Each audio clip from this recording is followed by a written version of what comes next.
দর্শক, ইস্পাহানি মির্জাপুর চা মুক্তবাগ অনুষ্ঠানে আপনাদের সবাইকে স্বাগত জানাচ্ছি। শুরুতেই জানিয়ে দেব আজকের শিরোনামগুলো। দর্শক, আজ আপনাদের সাথে আছি আমি মনজুর আলমতিন।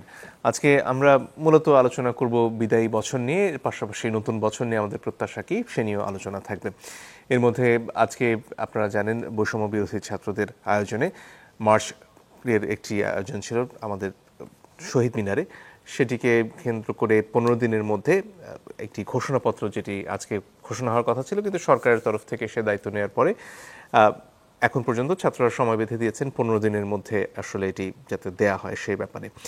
এছাড়াও নির্বাচন নিয়ে কথা রয়েছে। বিএনপির তরফ থেকে 2025 সালের মধ্যেই নির্বাচন করার ব্যাপারে এক ধরনের সিদ্ধান্ত এসেছে। সেসব নিয়ে আমরা আজকে কথা বলতে চাই। 3 জন সম্মানিত অতিথি রয়েছেন আমাদের সাথে। আছেন ডক্টর আসাদুজ্জামান রিপন, তিনি ভাইস চেয়ারম্যান বিএনপি। আছেন জনাব রাজিকুজ্জামান রতন, তিনি সহ সাধারণ সম্পাদক বাসদ। এবং আছেন জনাব আলাউদ্দিন মাহমুদ, তিনি সদস্য কেন্দ্রীয় নির্বাহী কমিটি, জাতীয় নাগরিক কমিটির। আপনাদের 3 জনকেই স্বাগত আমাদের এই অনুষ্ঠানে। শুরুতেই আজকে যে সমাবেশটি করেছে বৈষম্য বিরোধী ছাত্র আন্দোলন, সে নিয়ে একটা প্রতিবেদন দেখে নেব।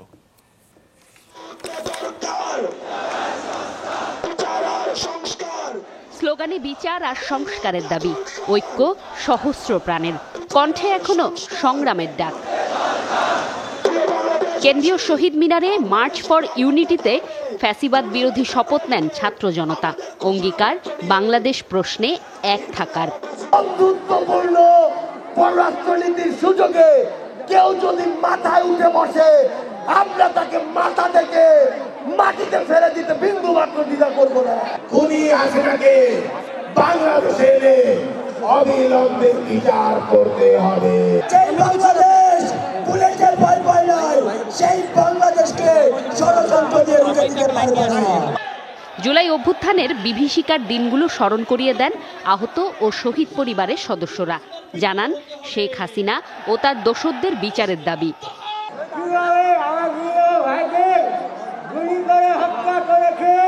আওয়ামী লীগের সেক্রেটারি ওবায়দুল কাদের 3 মাস পর দেশ থেকে সশরীরে এবং হেফাজতে এ দেশ থেকে বিদায় নিয়েছে।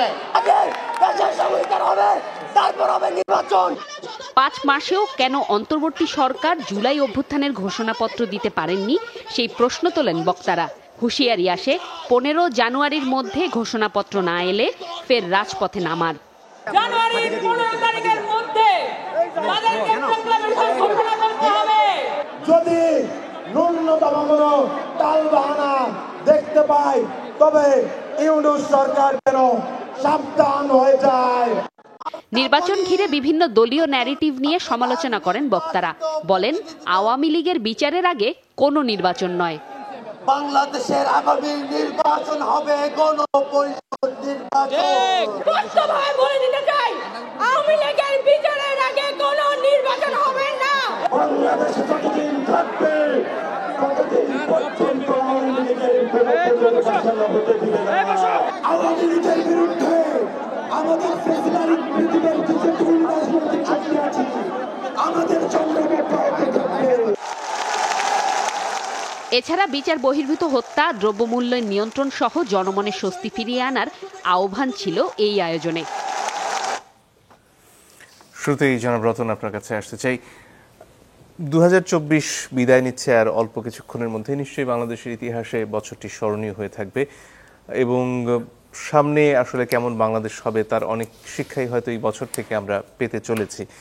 আপনার কাছে সামনে এগোনোর জন্য আসলে 2024 কতটুকু পথ দেখাচ্ছে? ধন্যবাদ। বছরের শেষ অনুষ্ঠানে এখানে উপস্থিত আছি। একটু পরে আবার নতুন বছরে পদার্পণ করব এবং আপনাদের এখান থেকেই পুরনোকে বিদায় দিয়ে নতুনের পথে যাত্রা শুরু করব। আমরা যে বছরটা যাচ্ছে সেটা ছিল সংগ্রামের, সাফল্যের এবং সংশয়ের।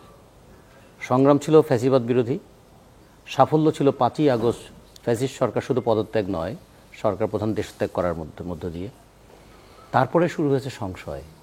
যে স্বপ্ন নিয়ে, যে আকাঙ্ক্ষা নিয়ে সংগ্রামটা হয়েছিল তা পূরণ করার পথে অন্তর্বর্তীকালীন সরকারের ভূমিকাটা কি, অন্তর্বর্তীকালীন সরকারের মেয়াদ কতটুকু, এবং এরপরে আমরা একটা নিয়মতান্ত্রিক সরকারে যেতে গেলে কি রোড ম্যাপটা হবে এবং সেই রোড ম্যাপে কীভাবে আমাদের যাত্রা হবে, এগুলো নিয়ে কথা ছিল। আচ্ছা, যেমন ছিল 5ই আগস্টের আগে বাংলাদেশ, 5ই আগস্টের পরের বাংলাদেশও কি তেমন হবে? পরিবর্তন কোথায় কোথায় হবে এবং কে করবে সেই পরিবর্তনটা? পরিবর্তন হওয়ার জন্য জায়গার সূচনা, যেমন যদি বলি যে প্রশাসনে পরিবর্তন কি হতে পারে, পুলিশে পরিবর্তন কি হতে পারে, এগুলো যেমন থাকবে, পাশাপাশি নির্বাচনী ব্যবস্থার সংস্কার কি হবে, আমাদের বিচার ব্যবস্থার সংস্কার কি হবে, সবচেয়ে বড় কথা যে একটা গণতান্ত্রিক সংস্কৃতি গড়ে তোলার জায়গাটা কি তৈরি হবে। আচ্ছা, এর সঙ্গে একদম বলি না যে অন্তরের বেদনা, যেটা বলি যে অন্তর্নিহিত কারণ এবং অন্তরের বেদনা।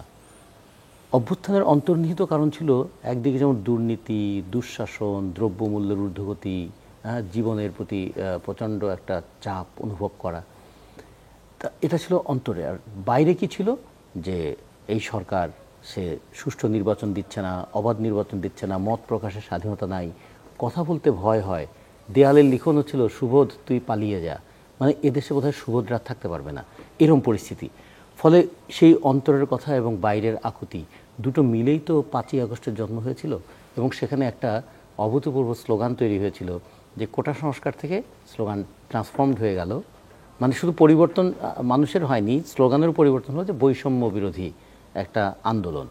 এবং বৈষম্য বিরোধী আন্দোলন মানুষকে এতখানি আকর্ষণ করলো যে আন্দোলনটার নেতৃত্বে ছাত্ররা ছিল, এটা ভুলে গিয়ে মানুষ মনে করলো এই আন্দোলনটা আমাদের সবার, যে কারণে সেখানে শ্রমিক অকাতরে জীবন দিল, কৃষকের সন্তান বলি, সেখানে মায়েরা বলি, শিশুরা বলি, এবং নারীদের অংশগ্রহণ তো একটা চোখে পড়ার মতো একটা অংশগ্রহণ ছিল।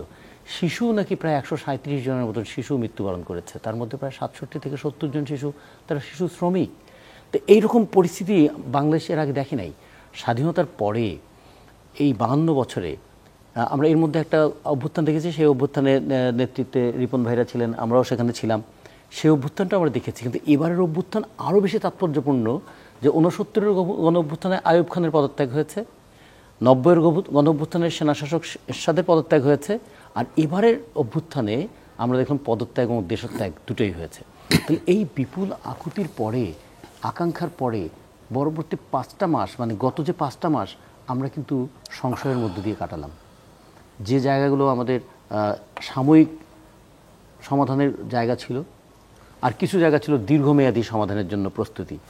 সাময়িক সমাধানের জন্য তো মানুষ চেয়েছিল দ্রব্যমূল্যতন্ত্র নিয়ন্ত্রণের মধ্যে থাকবে, আইন শৃঙ্খলা পরিস্থিতিটা নিয়ন্ত্রণের মধ্যে থাকবে, মানুষ একটু স্বস্তিতে জীবনযাপন করতে পারবে, সংখ্যালঘু বলে কাউকে আর আতঙ্কে দিন কাটাতে হবে না, নারীদেরকে পথে চলতে গিয়ে নানা ধরনের হয়রানির মধ্যে পড়তে হবে না, বিড়ম্বনার মধ্যে পড়তে হবে না।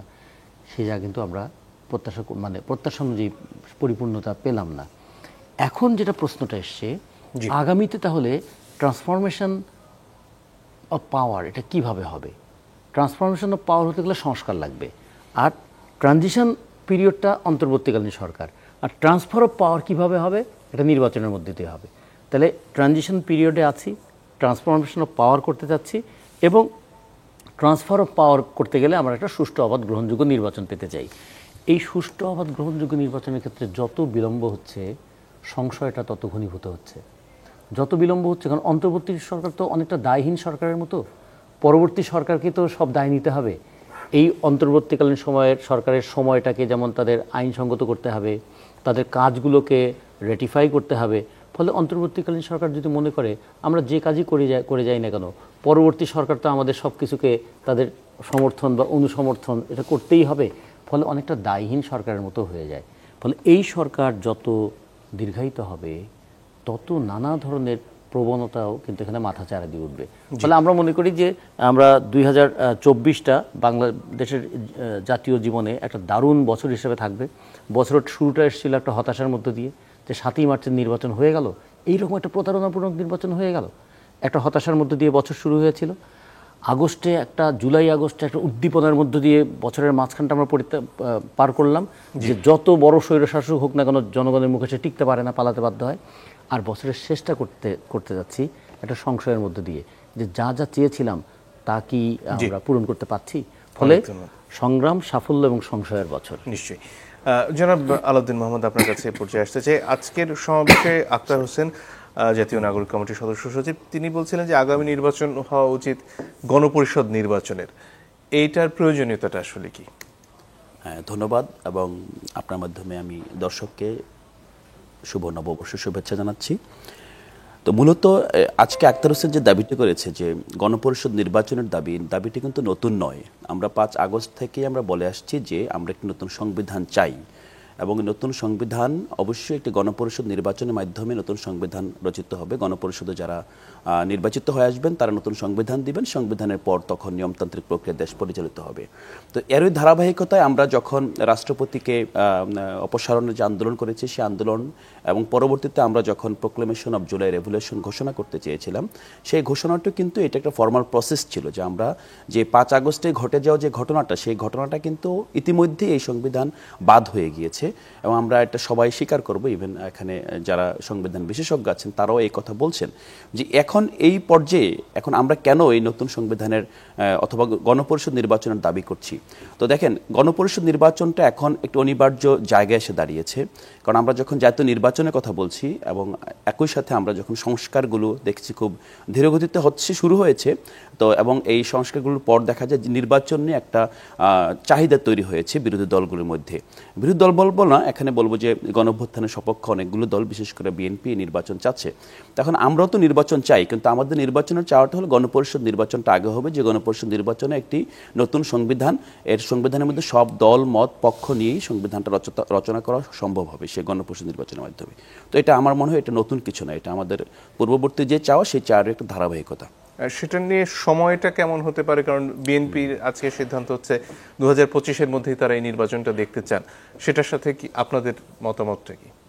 না, এখানে একটা বিষয় হলো যে অবশ্যই 2025-এর মধ্যে যদি নির্বাচন সম্ভব হয়, আমরা তো আসলে 2025-এর শেষ কিংবা 2026-এর জুনের মধ্যে যে নির্বাচন, আমরা এই ঘোষণাকে আমরা স্বাগত জানিয়েছি। আমাদের এখানে বড় কোনো আসলে কনসার্ন নাই। আমাদের যে কনসার্নটা হলো গণঅভ্যুত্থান স্রেফ একটি নির্বাচনের জন্য হয়নি। গণঅভ্যুত্থানে এই তরুণরা বিশেষ করে রক্ত দিয়েছে, তারা একটি আমূল সংস্কার চেয়েছিল। এই সংস্কারটা আমরা তাদের দেয়াল লিখনে দেখতে পাই অভ্যুত্থানের সময় এবং তার পরবর্তী যত আলাপ আলোচনা এবং এই যে জনপরিসরে বিভিন্ন প্রোগ্রাম হয়েছে, ডিবেট হয়েছে, আমরা দেখেছি তারুণ্য একটি নতুন বাংলাদেশ চায়। নতুন বাংলাদেশ কি? নতুন বাংলাদেশ মূলত আমরা যেই একটা রাজনৈতিক দুর্বৃত্তায়নের মধ্যে ছিলাম, হ্যাঁ, গত 15 বছর তো ছিলামই, তার আগেও কিন্তু আমরা যখনই দেখি সরকার যখন ক্ষমতা আসে তখন তার আইন শৃঙ্খলা নিয়ন্ত্রণ করতে তাকে ব্যাগ পেতে হয়, এখানে তার বাজার নিয়ন্ত্রণ করতে ব্যাগ পেতে হয়, প্রতিষ্ঠানগুলো এখানে ঠিকমতো কাজ করে না, তাকে সবসময় একটা অন্তর্বর্তীকালীন সময়ের মধ্যে দিয়ে যেতে হয় যে সরকার এখানে ক্ষমতায় আসে। কারণ এখানে প্রতিষ্ঠান যখন ফাংশন করে না তখন কিন্তু এই প্রতিষ্ঠানের যে চালক কে হবে, চালক সবসময় একটা দ্বিধার মধ্যে থাকে, সবসময় একটা সংশয়ের মধ্যে থাকে। এই যে সংশয়টা যেটা ভাইয়া বললেন, যে এই সংশয়টা কিন্তু আমাদের একটা প্রাতিষ্ঠানিক একটা এটার্নাল সংশয় হয়ে দাঁড়িয়েছে, যে আমরা এই প্রতিষ্ঠানে যখনই কিছু করতে চাই আমাদের আসলে বড় ধরনের সিদ্ধান্ত নেওয়ার কোনো সুযোগ থাকে না। তখন এই অভ্যুত্থানের পর আমাদের একটা সুযোগ এসেছে। এই সুযোগে যদি আমরা একটি সংস্কার মাধ্যমে এই যে 15টি সংস্কার কমিশন হয়েছে, এই কমিশনগুলো যদি সত্যিকার অর্থেই একটি আমাদের প্রতিষ্ঠানগুলোকে শক্তিশালী করার একটা বেসিক একটা, আমরা বলছি না যে এখনই সব কিছু করা সম্ভব হবে, কিন্তু একটা যদি বড় একটা পরিবর্তন করে দিয়ে যেতে পারে, সেটার উপর ভিত্তি করে পরবর্তীতে নির্বাচনে যে কেউ যারাই আসবেন তারা পরিচালনা করতে সক্ষম হবে। ইন এডিশন আমরা যদি এই বিষয়টা বলি যে নির্বাচনের জায়গাটা, তো এখন আপনারা জানেন যে কয়েকদিন আগে আমাদের অন্তর্বর্তী সরকার প্রধান উনি নির্বাচনে যারা ভোটার হবেন তাদের 17 বছর করা যায় কিনা সেই বিষয়ে ওনার একটা প্রস্তাব দিয়েছেন। প্রস্তাব অথবা উনি ওনার মতামত ব্যক্ত করেছেন। আমরা দেখি যে এই যে গণঅভ্যুত্থানে যে তরুণরা অংশগ্রহণ করেছে, এই তরুণদের একটা বড় অংশ হলো যারা 20 বছরের নিচে, যারা মূলত স্কুল পড়ুয়া, এবং তাদের যে রাষ্ট্র সম্পর্কে যে আবেগ, যে ইমোশন, যে আকাঙ্ক্ষাটা কিন্তু পলিটিক্যাল ইকুয়েশনকে মানে না, আসলে ইকুয়েশনের বাইরে। তো সেই জায়গায় তাদের যে নির্বাচনে তাদের ভোটাধিকার প্রয়োগের যে একটা প্রস্তাব আসছে, সেই প্রস্তাবটা কিন্তু আমরা দেখেছি যে শুরুতেই কিন্তু এটা একটা বড় বাধার সম্মুখীন হয়েছে, যে প্রস্তাব কোনোভাবে গ্রহণ করা যাবে না। এটা বিএনপি সরাসরি অবস্থান নিয়েছে এটার পক্ষে, যে এটার বিপক্ষে, যে এই প্রস্তাব আসলে গ্রহণ করা যাবে না এবং এটা নির্বাচনকে পিছিয়ে দিবে। তো আমাদের এখানে একটা বিষয় হলো যে যেই বিষয়টা সংস্কার কমিশন থেকে যে প্রস্তাবটা আসেনি, সেই ধরনের একটা মন্তব্য যখন আসে, যে এই ধরনের একটা জনপরিসরে একটা আওয়াজ আসে, আওয়াজকে যদি এইভাবে প্রতিক্রিয়া জানাতে হয়, তাহলে তরুণরা আসলে এই নির্বাচনকে একটা সন্দেহের চোখে দেখবে। এই নির্বাচনটাকে তাদের কাছে তাদের কাঙ্ক্ষিত যে পরিবর্তন, সেই পরিবর্তন নির্বাচনের মাধ্যমে প্রতিফলিত হবে বলে মনে হবে না। জি, ধন্যবাদ। ডক্টর রিপন, আপনার কাছে এই পর্যায়ে আসতে চাই। 2025-কে নির্বাচনের বছর হিসেবে দেখতে চাইছে বিএনপি, এবং তারপরে আবার আপনারা বলছেন যে এটা একটা সবাইকে নিয়ে, আপনারা যদি অধিকাংশ আসন পান তাহলে আপনারা সবাইকে নিয়ে জাতীয় সরকার করতে চান। এই ধারণার সাথে গণপরিষদের ধারণা কি সাংঘর্ষিক? ধন্যবাদ আপনাকে। গণপরিষদটা কখন হয়, মানে আমার ক্ষুদ্র জ্ঞানে আমি বাংলাদেশের গণপরিষদ দেখেছিলাম 72 সালে, যখন কার্যত একটা মুক্তিযুদ্ধ হলো, একটা নতুন দেশ হলো, কোনো সংবিধান থাকলো না। তো এখন একটা দেশ তো পরিচালনা করতে হবে এবং সেই দেশটার জন্য একটা সংবিধান লাগবে। তখন এগুলো আপনি জানেন, বাট আপনার দর্শকদের উদ্দেশ্যে বলা, আর আপনি তো আইনজীবী মানুষ, আপনার আরও বেশি জানার কথা। তো আওয়ামী মানে আপনার পাকিস্তান আমলে যে নির্বাচনটা হয়েছিল, সেই নির্বাচনের সংখ্যাগরিষ্ঠ দলের মানে অর্থাৎ তৎকালীন আওয়ামী লীগের কাছে ক্ষমতা হস্তান্তর না করার মধ্য দিয়ে পরবর্তীতে যে মুক্তিযুদ্ধ সূচিত হলো, সেখানে আওয়ামী লীগের MNAs and MPAs, member of provincial Assembly's অর্থাৎ দিদেনিস পাকিস্তানের, এবং মেম্বার অফ ন্যাশনাল অ্যাসেম্বলিজ এর মধ্যে থেকে আপনার সদস্যদের নিয়ে একটা গণপরিষদ শেখ মুজিবুর রহমান সাহেব গঠন করলেন এবং একটা স্বাধীন দেশের জন্য একটা সংবিধান তৈরি করলেন।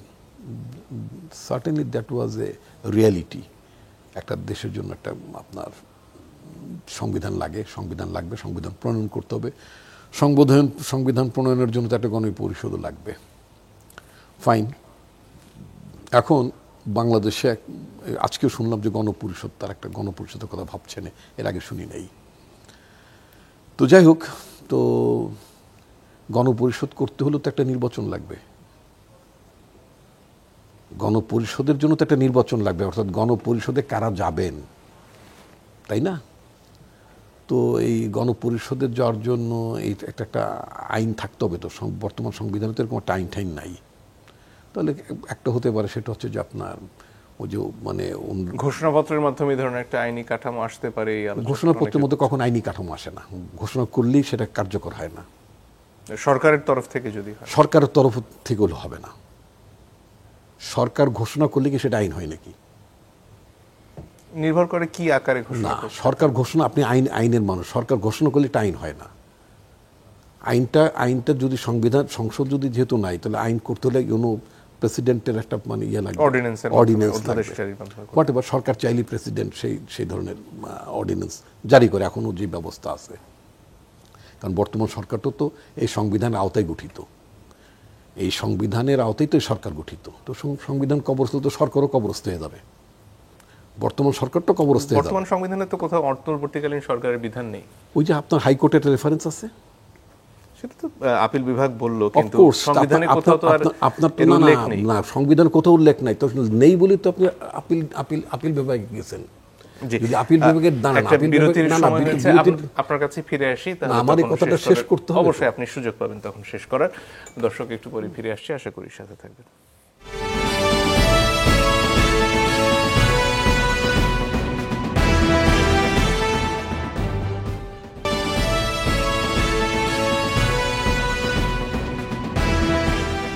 দর্শক, আপনারা দেখছেন ইস্পাহানি মির্জাপুর চায়ের মুক্তবাক। এর মধ্যে 2025 সালে পদার্পণ করলাম আমরা। সবাইকে নতুন বছরের শুভেচ্ছা। আমরা ছিলাম ডক্টর রিপন আপনার কাছে, যে প্রসঙ্গে ছিলেন শেষ করতে পারেন। তো যেটা বলছিলাম সেটা হচ্ছে যে মানে নাগরিক কমিটির নামে বৈষম্য বিরোধী ছাত্র আন্দোলনের সিনিয়ররা যারা যেটা নাগরিক কমিটি গঠন করেছেন, তারা যা বলছেন সব কিছু করা সম্ভব ছিল। আমি বললাম সব কিছু সম্ভব ছিল যদি ঘোষণাটা 5 তারিখের আগে হতো। Basically it was a quota movement turn into one দফা। এই ওয়ান দফা তো শুধু তাদের না, এই ওয়ান দফা জাতীয় রাজনৈতিক সমস্ত সংগঠনের এক দফা ছিল। এটার আগে সবারই এক দফার আন্দোলন ছিলেন তারা, এবং এক দফার আন্দোলনের কারণেই শেখ হাসিনাকে বয়কট করে কেউ ইলেকশনে যাচ্ছিলেন না, যান নাই। তো সুতরাং এক দফাটা চলছিল অনেক আগেই। আচ্ছা, এখন কত 96 ঘন্টার হরতাল, 72 ঘন্টার হরতাল আমাদের জীবনে আমরা একসময় করতাম, কিন্তু সরকার পড়ে নাই। সরকার বিশেষ সময় পড়ে গেছে, তখন 6 ঘন্টার হরতালও লাগে নাই। তো সুতরাং আন্দোলনের লয়, তাল, মাত্রা ভিন্ন সময় থাকবে। আর জীবন দেবে, ঝুঁকি নেবে কারা? ছাত্র তো নেবে। এইটি যে 80-র দশকে আমরা নিছি। এখন যদি আপনি বলেন 2024 সালে আপনি 60+ লোক, আপনি যে ঝুঁকিটা নেবেন, আমি কি তার মতো ঝুঁকিটা নিতে পারবো? ওই সামর্থ্য বয়স কি আমার আছে? আমার তো একটা চশমা লাগে দেখতে, এখন কথার কথা বাইফোকাল লাগে, ওনার কি লাগে? লাগে না। তো তো সুতরাং এখন তো যুদ্ধে যাবার শ্রেষ্ঠ সময় কাদের? এখন যৌবন যার, এটি তো স্বাভাবিক। তো তারা অংশ নিয়েছে, বিপ্লব মানে গণঅভ্যুত্থান সংগঠিত হচ্ছে, সফল হয়েছে, উই স্যালুট দেম। এটি তো করার কথা। এটাকে নিয়ে বিএনপি মানে এটাকে টোটালি পুরো আন্দোলনটা বিএনপিকরণ করা অথবা মানে সিপিবিকরণ করা বা বাসদকরণ করা বা কি বলে মানে বৈষম্যকরণ করার কোনো ব্যাপার নাই। মনে রাখতে হবে যে এই দেশের মানুষ কাগজে কলমে 18 কোটি নাকি, ভার্চুয়ালি 20 কোটি। কারণ এই দেশে তো আপনাদের যে আমাদের ব্যুরো অফ স্ট্যাটিস্টিক্স যেটা আছে ওটা সব ফলস ইনফরমেশন দেয়। তো আমাদের জনসংখ্যা 20 কোটি। তো 20 কোটির জনগণ তো কোনো না কোনো মতাদর্শে বিভাজিত, এতে তো কোনো সন্দেহ নেই। তো যেটা বলছিলাম, সব কিছু সম্ভব ছিল, ঘোষণাপত্র সম্ভব ছিল, গণপরিষদ গঠন করা সম্ভব ছিল, বিপ্লবী এটাকে বিপ্লব বলে দেওয়া যেতে পারতো, বিপ্লবী সরকার গঠন করা যেতে পারতো। তাহলে আর ওই মানে এই ইউনুস সাহেবের আনার দরকার পড়তো, তাহলে একটা ওই আপনার ওই মানে মাসুতুং টাইপের কেউ তারাই নেতা হতে পারতেন, মাহফুজা নামী সরকারের প্রধান হতে পারতেন, অথবা সার্জিস আলম যে মানে মুখ্য উপদেষ্টা হতে পারতেন, প্রেসিডেন্ট হতে পারতেন, হয়তো কি বলে হাসনাত আবদুল্লাহ এরাই হতে পারতেন। এটা পসিবল, কেন হবে না? বিপ্লবের পথ এরকমই হবে। কিউবা ফিদেল কাস্ট্রো আসছেন না, অন্যরা চিও গুয়েভারা বিপ্লব করেন নাই, হতে পারতো। কিন্তু গরু জবাই করার পরে মাংস খাওয়ার সময় যদি বলেন আল্লাহ আকবর তো কেন আল্লাহ আকবর করে খাই, তাহলে হবে? হবে না। গেল এক। ঘোষণা দিলেই সেটা কার্যকর হয় না, দ্যাট দ্য রিয়ালিটি। আপনি টাইম ল্যাপস করে ফেলছেন। তাহলে ইউনুস সাহেবের আনার কোনো দরকার ছিল, যেটা আগে বলছিলাম। তারপর বলতে পারতেন যে সংবিধান এই যে এই সংবিধান এই ছেড়ে ফেললাম, বলতে পারতেন এখন আমরা ঘোষণা দিলাম। ওই যে ফরাদ মাজার নামক একজন চিন্তক কি ভাবুক, এখন তো আবার ভাবুক হয়েছেন উনি, আগে চিন্তক পর্যন্ত জানতাম। তো ভাবুক ফরাদ মাজার সাহেব, ওনার ভাবনা থেকে উনি বলেছিলেন যে মানে বটতলে শপথ নিলে হতো। ইয়েস, বটতলে শপথ নিলে হতো। শপথ নিয়েছেন শেখ মুজিবুর রহমানের ছবিকে সামনে রেখে বা পেছনে রেখে, হোয়াট এভার। আচ্ছা, তারপর সংবিধানকে আফোল্ড করার শপথ নিয়েছেন কেন? বিপ্লবী সরকার কখনো সংবিধান আফোল্ড করার শপথ নেয় নাকি? তারপরে সরকার কিভাবে শপথ নেবে? আমি তো দাওয়াত পাইলাম অনেক আগে, কিন্তু শপথ অনুষ্ঠান অবজার্ভ করলাম 3 ঘন্টা পরে বঙ্গভবনে। এবং তখনই দেখলাম যে অবস্থা তো খারাপ। বলে কি কাহিনীকে একজন মানে কাছের লোকজনকে জিজ্ঞেস করলাম ঘটনাটা কি, মানে যিনি সরকারের সাথে মোটামুটি সংশ্লিষ্ট। তো বললেন যে ওই একটা হাইকোর্ট থেকে একটা মানে অ্যাপিলেট ডিভিশন থেকে কাগজ আসে না এখনো। তো 18টা পয়েন্ট আসলো, মানে সরকার কেন অন্তর্বর্তীকালীন হইতে পারে ইত্যাদি ইত্যাদি ইত্যাদি। তার মানে ওটা লাগছে। আপনি ওই যে সংবিধান কবরস্থ করতে চান, ওই সংবিধানটা লাগছে আপনার। কেন নিতে গেলেন আপনি ওই রেফারেন্স? কোনো দরকার ছিল না, কথার কথা। আচ্ছা, তো সংবিধান রেফারেন্স নিছেন, সংবিধান যে করছেন, তো সংবিধানে যদি না থাকলে আমার চিফ অফ আর্মি স্টাফ থাকবে কেমনে? হ্যাঁ জি, আমি সেনাবাহিনীর প্রধান কি করে থাকবে যদি সংবিধান না থাকে? পৃথিবীর বহু দেশ তো আছে সংবিধান, সেনাবাহিনী নাই। তাহলে বাংলাদেশে একটা সেনাবাহিনী থাকবে, এটা সংবিধানের মধ্যে উল্লেখ করা আছে। বাংলাদেশের সংবিধানের মধ্যে উল্লেখ করেছে বাংলাদেশের পুলিশ বাহিনী থাকবে, বাংলাদেশে এটা থাকবে, ওটা থাকবে, উচ্চ আদালত থাকবে, উচ্চ আদালতের মানে প্রধান যিনি হবেন তার নাম প্রধান বিচারপতি হবে, বাকিরা আবার বিচারপতি না। এবার যদি আমরা ভুলক্রমে বিচারপতি বলি আর কি, একজনই শুধু প্রধান বিচারপতি আর বাদ বাকি বিচারপতি জাজ লেখা। আচ্ছা, তো এখন কত যেগুলো সংবিধানে সবই উল্লেখিত। তো এখন সংবিধান কবরস্থ করে ফেলেন, তো সবই কবরস্থ করে ফেলেন, ভালো কথা। যদি পারেন মানে লেজে গোবর লাগান, ঠিক আছে, কিন্তু গোবরের মধ্যে সব লেজ লাগাই দিলে তো আবার চলবে না। জি, আচ্ছা, এখন না ধন্যবাদ তো দিবেন, আমার এখন ধন্যবাদ দেওয়ার মতো কাজ করি নেই বটে। আচ্ছা, আপনার কাছে তাহলে একটু বলে নেই, আপনার একটু সরাসরি একটু বর্ষবরণের খবর দেখাতে চাচ্ছি আপনার অনুমতি নিয়ে। আমার মনে হয় এই প্রসঙ্গটুকু শেষ হলো, আপনার কাছে ফিরবো আবারও। আমরা ঢাকা বিশ্ববিদ্যালয়ে যাচ্ছি, মাকসুদুল হাসান হিমু আমাদের সাথে যোগ দিচ্ছেন। কি অবস্থা সেখানে দেখছেন, যদি আমাদের বলতেন। আপনাদেরকে নতুন বছরের শুভেচ্ছা জানাচ্ছি, ইংরেজি নতুন বছরের শুভেচ্ছা। আপনার এই মুহূর্তে আমি অবস্থান করছি আসলে ঢাকা বিশ্ববিদ্যালয়ের টিএসসিতে, এবং সেই জায়গাটায় দেখতে পাচ্ছেন যে আমার পেছনে যারা এখানে রয়েছেন তারা প্রত্যেকে কিন্তু আসলে যখনই ঘড়ির কাঁটায় আসলে 12টা বেজেছে, সকলেই কিন্তু উল্লাসে ফেটে পড়েছেন এবং নতুন বছরকে, ইংরেজি নতুন বছরকে তারা স্বাগত জানিয়েছেন। এবং আমরা যে জিনিসটি সবচেয়ে বেশি খেয়াল করেছি, এখানে তারুণ্যের একটি জোয়ার কিন্তু আসলে আমরা দেখতে পাচ্ছি। পাশাপাশি যারা এই জায়গাটিতে এসেছেন তারা প্রত্যেকেই বলেছেন যে আসলে 2024-এর তুলনায় তারা 2025-কে আরও নতুনভাবে সুন্দর করে দেখতে চান। পাশাপাশি আমরা যদি একটু জানাই যে এখানে যারাই উপস্থিত হয়েছেন বারবারই সকলেই বলছিলেন যে সবার মনে চাওয়া যে সামনে নতুন বছরে যাতে আর একটি প্রাণও কারো বুলেটে না যায়। পাশাপাশি আমরা দেখেছি এখানকার নিরাপত্তা ব্যবস্থার কথা যদি একটু বলি, যে আইন শৃঙ্খলা রক্ষাকারী বাহিনীর যারা রয়েছেন তারা প্রচুর আসলে নিরাপত্তার বিষয়টি এখানে নিশ্চিত করছেন। পাশাপাশি যতগুলো প্রবেশদ্বার রয়েছে সেখানে অনেক আসলে নিরাপত্তার যে বিষয়গুলো সেগুলো বারবার চেক করা হচ্ছে। আইন শৃঙ্খলা রক্ষাকারী বাহিনীর সদস্যরাও রয়েছেন, আসলে সাদা পোশাকের যারা রয়েছেন তারাও আছেন। আমরা বেশ কিছু পরিবার পরিজনকে নিয়ে আসলে অনেককে এখানে আসতে দেখেছি। আমরা একটু নতুন বছরের এই সময়টাতে আসলে একটু যদি আপনাদেরকে কথা বলে দিতে চাই যে আমাদের সাথে অনেকে আছেন যারা ফ্যামিলি নিয়ে এসেছেন এই জায়গায়। আমরা একজনের সাথে একটু কথা বলবো যে নতুন বছর শুরু হলো 2025, প্রত্যাশা কি?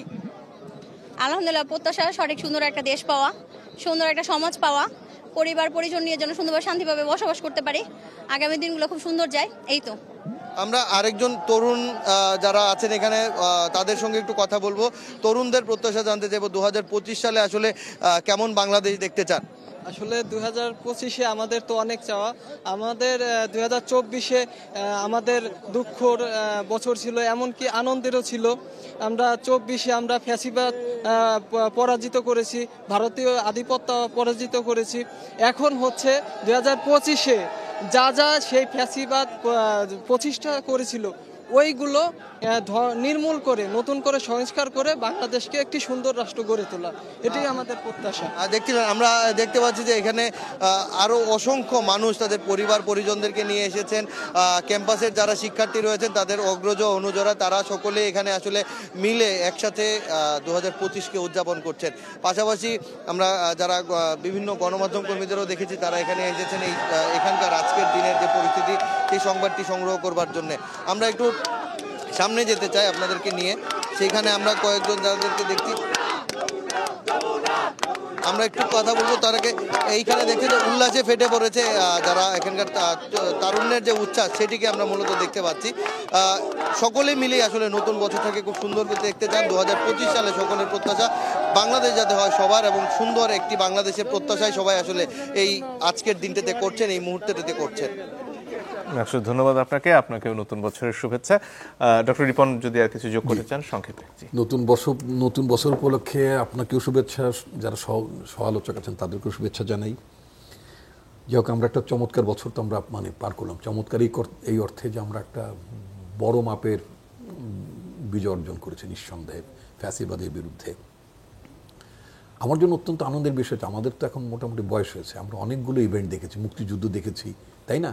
এবং সর্বশেষ 2024 সালের ঘটনাটার আমরা আমাদের ভূমিকা রাখতে পেরেছি, এটা প্রত্যক্ষ করছে। এবং ওই যে রাজিকুজ্জামান রতন একটা কথা বলেছেন যে সাফল্য দেখলাম, যাতে আবার মানে কোনো রকম সংশয়ের ব্যাপারটাও যাতে না থাকে, সেটা নিয়েও আমাদের একটা দোলাচালের মধ্যে আমরা আছি। তো যাই হোক, যেটা বলছিলাম, আপনি যে কথাটি বলছিলেন সেটা হচ্ছে যে সব কিছু হতে পারতো, কিন্তু সেটা সময়ের কারণে না হয় আপনার একটু তো মোটামুটি এলোমেলো হয়ে গেছে।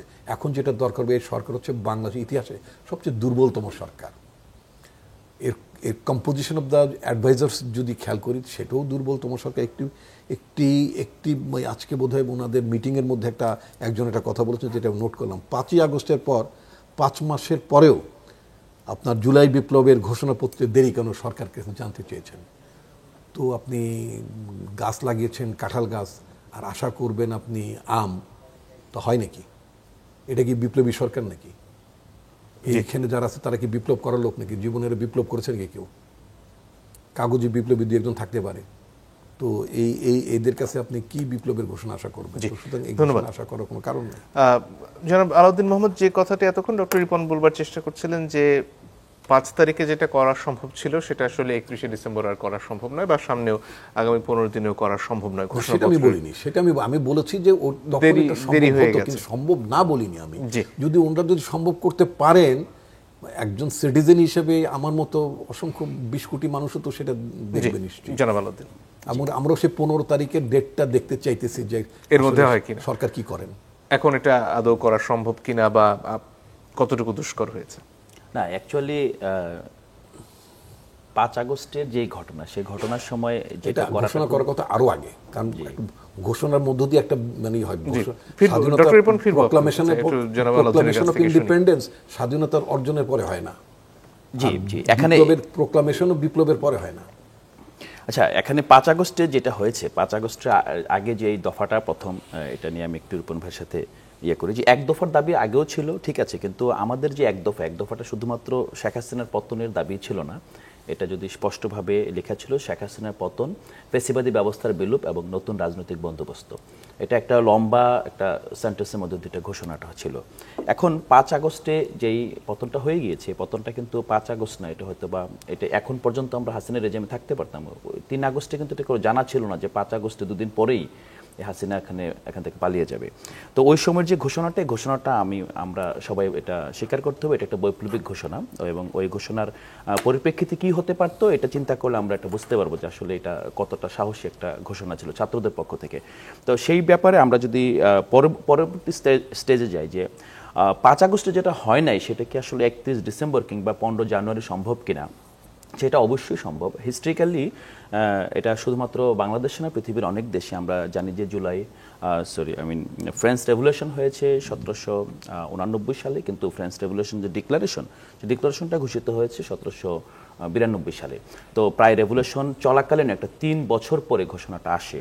আর বাংলাদেশে 26শে মার্চ যেই স্বাধীনতার ঘোষণা হয়, সেই ঘোষণার মাধ্যমে যেই সরকার গঠিত হয় 17 এপ্রিল, সে 17 এপ্রিল সরকারের যেই স্বাধীনতার ঘোষণাপত্র 10 তারিখে ড্রাফট করা হয়।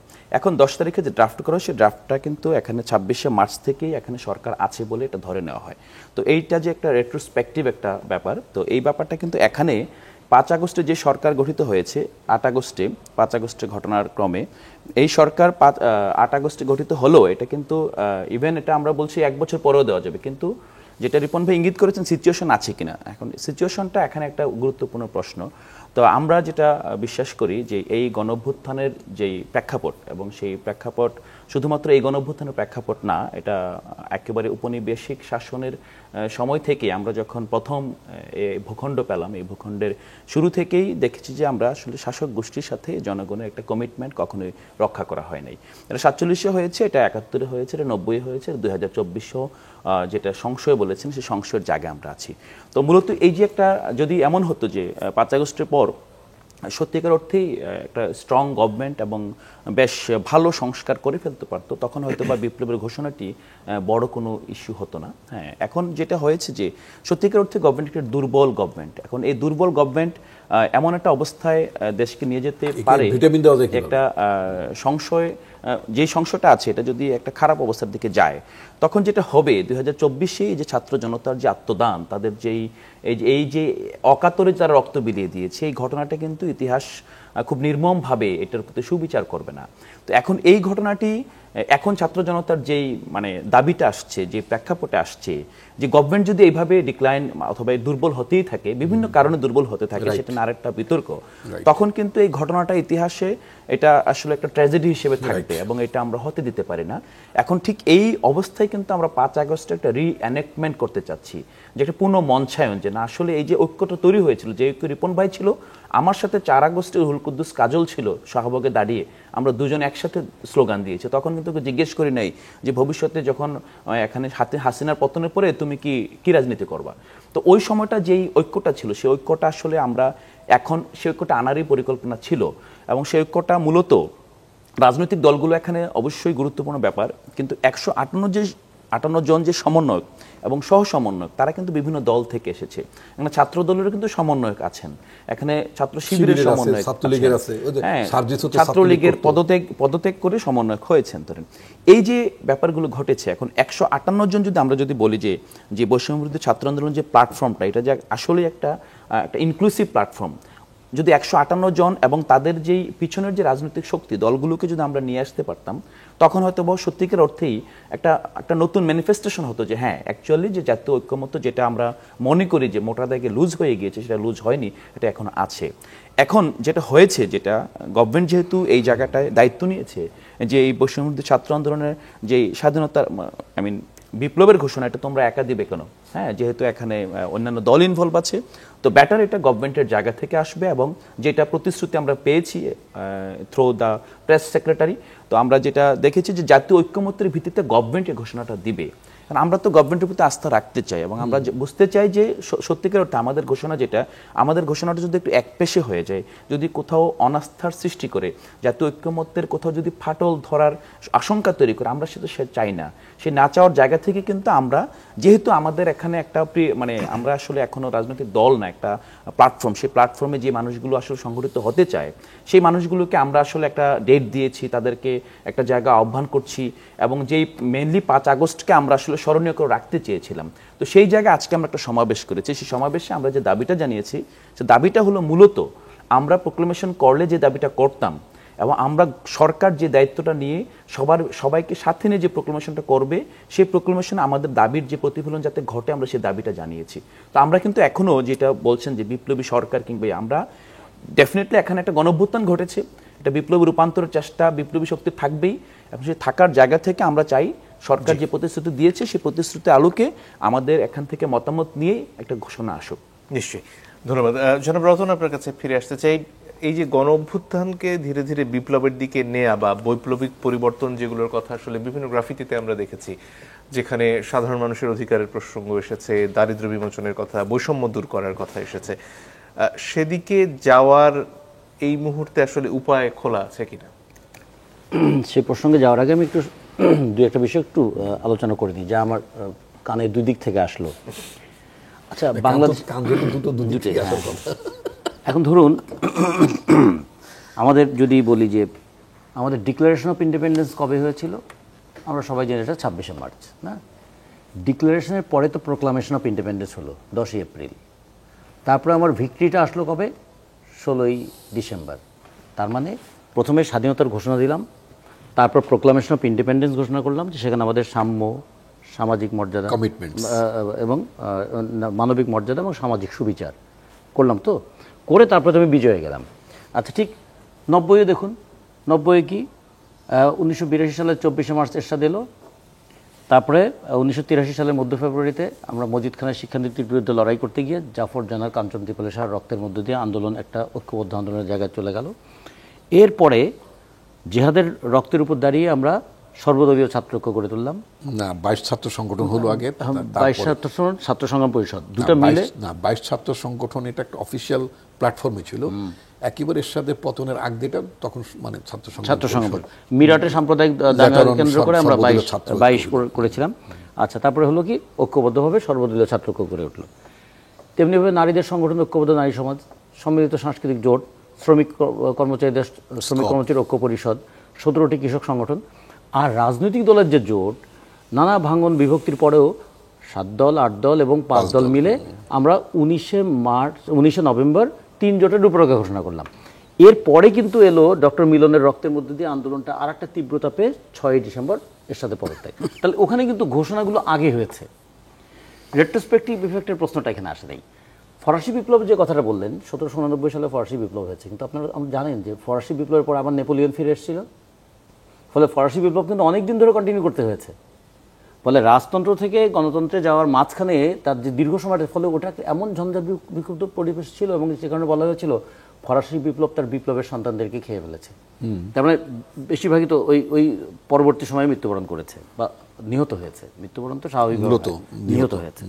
তো ফলে খেয়াল রাখতে হবে যে আজকে যখন আমরা প্রোক্লামেশন অফ জুলাই রেভলিউশনের কথা বলছি, তখন এই জিনিসগুলো একটু বিবেচনা রাখা দরকার। এটা কি রেট্রোস্পেক্টিভ ইফেক্ট দিয়ে করা যাবে, নাকি আমরা এরকম বলতে পারি জুলাই অভ্যুত্থানের আকাঙ্ক্ষাটা কি ছিল বা আগস্ট অভ্যুত্থানের আকাঙ্ক্ষাটা কি ছিল? আকাঙ্ক্ষা ছিল আমরা বৈষম্য। কিন্তু অনেকে তো এটাকে বিপ্লব হিসেবে দেখছেন না, বলছেন যে এটা বিপ্লবের একটা পর্যায় হতে পারে। মানে প্রথমত এটা একদম মানে পরিষ্কার হয়ে যাওয়া দরকার। বিপ্লব মানে হচ্ছে আমূল পরিবর্তন, অভ্যুত্থান হচ্ছে একটা শাসকের পরিবর্তন। আমি সেখানটায় আসতে চাচ্ছিলাম যে আমূল পরিবর্তনের স্বপ্ন তো মানুষ জানিয়েছেন, কিন্তু সেদিকে হাঁটার রাস্তা আছে। দুটা জিনিস খেয়াল করুন। সরকার কিন্তু ছিল যে আমরা হাসিনাকে চাই না। বেশিরভাগ মানুষের আকাঙ্ক্ষা কি ছিল? হাসিনা মাস্ট গো, এক দফার আন্দোলন, হাসিনাকে যেতেই হবে। বিপ্লবের কথা কয়জন বলেছে? আসলে এটা ছিল সমস্ত আন্দোলনগুলো, যেহেতু গত 3টা নির্বাচনের মধ্যে দিয়ে মানুষ দেখেছে যে নির্বাচনের মধ্য দিয়ে হাসিনাকে সরানো যাবে না। পুলিশ এবং প্রশাসনকে যেভাবে সে দলীয়করণ এবং কুক্ষিগত করেছে, তারা মনে করেছিল যে এখানে দমন পীড়নের মধ্যে হয় মাথা নিচু করে থাকতে হবে অথবা গুম হয়ে যেতে হবে, তার কোনো উপায় আর কোনো বিকল্প পথ নাই। দুর্নীতি এবং লুটপাট এমন জায়গায় গিয়েছিল যে মানুষ কষ্ট করে সম্পদ অর্জন করবে আর দেশের বাইরে সেটা পাচার করবে। দ্রব্যমূল্য ঊর্ধ্বগতি এমন হয়েছিল যে সিন্ডিকেটের কাছে মানুষ অসহায় হয়ে পড়েছিল, আর মানুষ মনে করছিল যে কোথাও কোনো কথা বলা যাবে না, সেটা ডিজিটাল সিকিউরিটি অ্যাক্ট বা সাইবার সিকিউরিটি অ্যাক্ট তার মধ্য দিয়ে। এগুলো সব কিছু কেন্দ্রীভূত আকাঙ্ক্ষাটা কী ছিল, যে হাসিনা রেজিম মাস্ট গো, এই তো। ফলে এটা তো আকুতিই ছিল যে সরকার সরাও।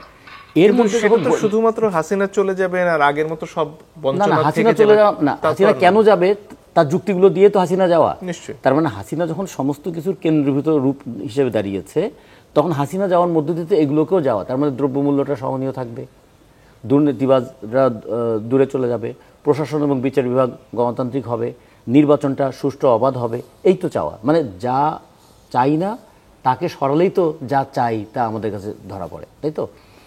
এখন সেখানে এলো বৈষম্য বিরোধী চেতনার কথাটা। বৈষম্যটা কত কত জায়গা আছে। সবচেয়ে বড় বৈষম্য তো অর্থনৈতিক বৈষম্য। তারপরের বৈষম্য কি? নারী পুরুষের বৈষম্য, ধর্মীয় বৈষম্য, এগুলো আমরা দেখছি।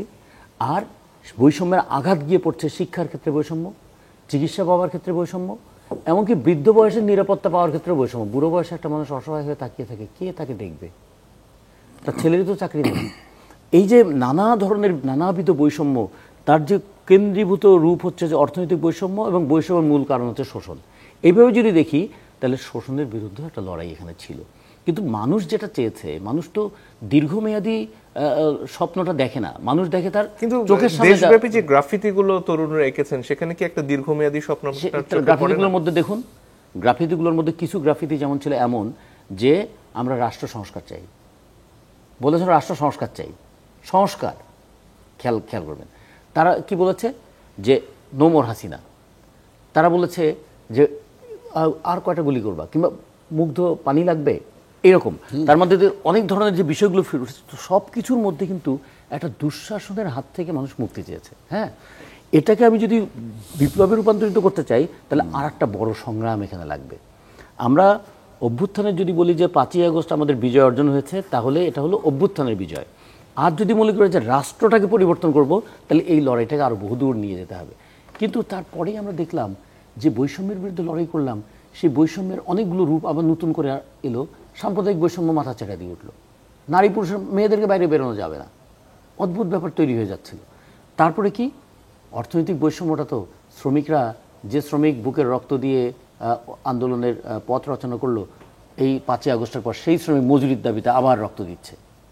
যে কৃষক, তারা ন্যায্য মানে মূল্য পেতে চেয়েছিল, এখন আজকে রংপুর এবং গাইবান্ধার কৃষকরা ফুলকপি বিক্রি করছে 2 টাকা করে। তো ফলে দেখুন গত 5 মাসে কিন্তু অন্তত যে জিনিসগুলো আপাত সমাধান করা যেত, সাময়িক সমাধান যেগুলো করা যেত, সেগুলো তো খুব বেশি করা গেল না। ফলে একটা বিপ্লবী শক্তি ভবিষ্যতে বিপ্লব করবে, তার একটা পটভূমি তৈরি হচ্ছে, এটা ঠিক। কিন্তু এই অভ্যুত্থান আর বিপ্লব এক জিনিস না, জি, এটা আমাদের একটু বুঝতে হবে। আর একটা বিষয় বলে আমি একটু শেষ করি, যে দেখুন সংবিধানকে কেউ কবরস্থ করতে চান, আর সম্পদকে কেউ পকেটস্থ করতে চান। আমাদের এই 5ই আগস্টের পরে দুটোই তো দেখছি, কবরস্থ করার স্লোগানও দেখছি, পকেটস্থ করার আকাঙ্ক্ষাও দেখছি। মানুষ তো দুটোর হাত থেকে মুক্তি পেতে চেয়েছিল। সংবিধান আসলে কি? আচ্ছা, সংবিধান সবার কথা যখন আসে, গণপরিষদ, গণভোট এগুলো লাগবে তো তাহলে, তাই না?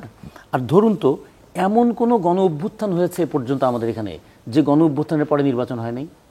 69-এর গণ অভ্যুত্থানের পরে 70-এর নির্বাচন হয়েছে, 90-এর গণ অভ্যুত্থানের পর 91-এর নির্বাচন হয়েছে। ফলে অভ্যুত্থানের মধ্য দিয়ে যে মানুষ তার আকাঙ্ক্ষাগুলো তৈরি করে, সেটা নির্বাচিত সরকারের মধ্যে পেতে চায়। আর যদি বিপ্লব হতো তাহলে আর নির্বাচনের তো আকাঙ্ক্ষা করতো না। সেই কারণে বলছি এটা বিপ্লব না, এটা হচ্ছে অভ্যুত্থান। এবং এর আগেও যত অভ্যুত্থান দেখুন, আমাদের দেশে না অন্য দেশেও, শ্রীলঙ্কা অভ্যুত্থান হয়েছে, তারপরে কি হয়েছে? নির্বাচন হয়েছে। তিউনিসিয়ায় অভ্যুত্থান হয়েছে, তারপরে কি হয়েছে? নির্বাচন হয়েছে। যদিও তিউনিসিয়ার অবস্থা খারাপ, শ্রীলঙ্কা অভ্যুত্থানের পর একটু বামের দিকে হাঁটতে শুরু করেছে, তার পথ একরকম। তিউনিসিয়া অভ্যুত্থানের পর সাম্প্রদায়িক পথে হাঁটতে শুরু করেছে, তার পরিস্থিতি একরকম। কিন্তু অভ্যুত্থানের পর একটা নির্বাচনে তাকে যেতেই হয়েছে। বলে অভ্যুত্থানের পরে অভ্যুত্থান করলো যে নির্বাচিত সরকার, তাকে লেজিটিমেট সরকার হতে গেলে তাকে অবশ্যই নির্বাচনে যেতেই হবে। ফলে যারা বলছেন আমরা নির্বাচনের জন্য অভ্যুত্থান করি নাই, তারা খেয়াল করতে হবে এটা হচ্ছে একটা আফটার ইফেক্ট। তারা তো বোধহয় বলছেন যে শুধু নির্বাচনের জন্য নয়। শুধু কথা তো কেউই বলেনি। শুধু বলে যদি বলি একসময় আমাদের বিতর্ক বলছে না বিজ্ঞান আশীর্বাদ না অভিশাপ, আসলে দুটোর কোনোটাই তো না। বিজ্ঞান হচ্ছে একটা নিয়ম, সেই নিয়মটা কিভাবে কাজে লাগাবেন। অভ্যুত্থানও একটা জনগণের আকাঙ্ক্ষার সর্বোত্তম শক্তি প্রয়োগ। শাসক গোষ্ঠী একটা শক্তি প্রয়োগের ক্ষমতা থাকতে চেয়েছে, জনগণ একটা শক্তি দেখিয়েছে, শক্তি দিয়ে শাসক গোষ্ঠী উচ্ছেদ করে দিয়েছে। এরপরে তাহলে একটা সিস্টেমেটিক পথে যদি আসতে হয়, তাহলে যদি আমি বিপ্লব না করি তাহলে সিস্টেমেটিক পথে যেতে গেলে আমাকে নির্বাচনের পথে যেতে হবে। ডক্টর রিপন যদি মিনিট খানেকের মধ্যে কিছু যোগ করতে চান। না, ওই যে আলাউদ্দিন একটা কথা বলেছেন, তিনি বলেছেন যে এই যে মানে সরকার পতন যেটা ঘটলো এটা একটা অভূতপূর্ব বিষয়, বা তারা এটা জানতেন না বা অনেকে জানতেন, বিষয়টা কিন্তু ঠিক না। আমরা যারা রাজনীতি করি আমরা জ্যোতিষও না, আমরা আধ্যাত্মিক কেউ না, এটাও সত্য। But at the same time আমরা জানতাম যে সরকারকে যেতে হবে। এই ওনার অনুষ্ঠানে থেকে শুরু করে অসংখ্য অন্ততপক্ষে 30টি অনুষ্ঠানে আমি মার্চ এপ্রিল থেকে বলা শুরু করলাম যে সরকারের পতন অনিবার্য। আমার ফেসবুকে আমি জানি হয়তো আপনারা কারোরই আমার সাথে কানেক্টেড থাকার কোনো কারণ নেই, বাট আমার নাম দিয়ে যদি সার্চ করেন দেখবেন এখন পর্যন্ত সেই ভিডিওটা বিদ্যমান আছে।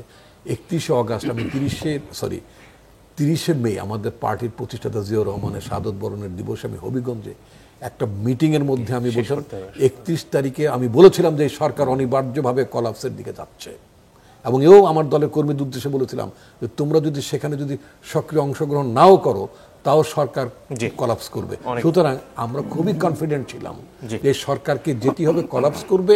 এই সরকারের পরবর্তীতে আরেকটি সরকার আমাকে আর 2 সেকেন্ড দেবেন, আমাকে 2 সেকেন্ড, মাত্র 2 সেকেন্ড।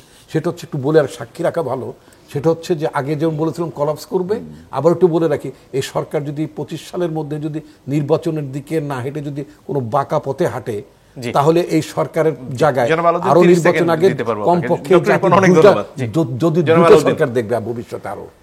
আচ্ছা, যেহেতু 30 সেকেন্ড খুব বেশি বলবো না, আমার শুধু চাওয়া যে আমরা 25 সালের মধ্যে নির্বাচন হোক আর 26 সালের মধ্যে হোক, আমরা ভবিষ্যতে কোনো বিভাজন দেখতে চাই না। আমরা গণঅভ্যুত্থানের সপক্ষ সব শক্তির সমন্বয়ে নতুন বাংলাদেশ দেখতে চাই। এখন নির্বাচনের মাধ্যমে যারাই ক্ষমতায় আসবে, যারাই সংসদে যাবে, আমাদের সবার কাছে প্রত্যাশা যে আমরা আসলে তরুণদের আকাঙ্ক্ষার সাথে যাতে আমরা প্রতারণা না করি, আমরা যাতে নতুন বাংলাদেশের সবাই সাথে। অনেক ধন্যবাদ আপনাদের তিনজনকেই।